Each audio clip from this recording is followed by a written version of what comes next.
We're hearing more details about Johnny Depp's crazy marriage with Amber Heard. The court heard from their therapist, who said they abused each other. The therapist said Amber would talk over Johnny during sessions and would rather fight with Johnny than to have Johnny leave her. Now, during a session with Amber alone, the counselor said that Amber told her that Johnny hit her and showed her bruises both in photos and in person.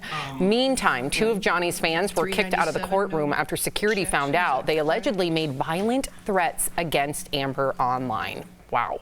I still can't believe this is all playing out for everybody to see. It feels very invasive. What do you think, Lindsay?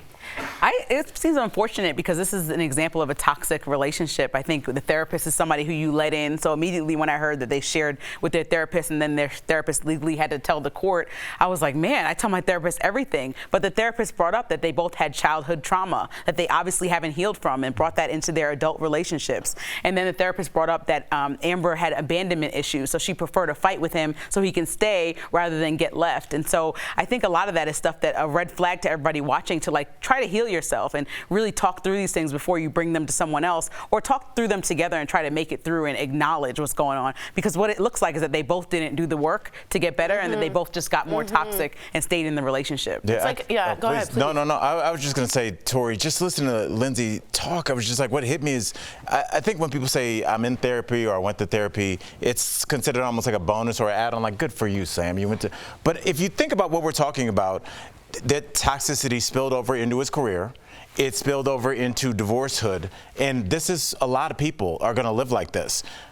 I think it now might be a financial decision to get yourself together before you enter into a marriage or a business, or you go, because if you're not right here, we should all assume that there's something that needs to be fixed up. Everyone, no matter how great your childhood was, and you should get that fixed before you take your first job, before you get your first real check, because if you don't, we're going to have this, especially if your partner's dealing with it as well. Well said. It's just a straight tire fire.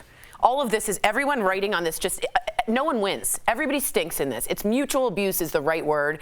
And the reason she was allowed to break the confidentiality is, like you said, when there's an abuse happening, that privilege is waived. That was my question. Yeah, I think a lot of people are like, oh my goodness. You're like mandated to speak out.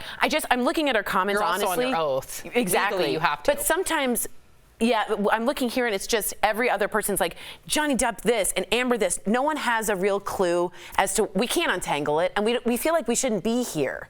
Again, get me out of this chat room. Yeah. You know? Of your life. That's been a theme this year. Dude, I I've never heard of the tire fire term. You know, because I thought it was stinkier than a dumpster fire. Oh. I was trying to keep a serious face because you had an overall great point. Exactly. But the tire fire. Not good.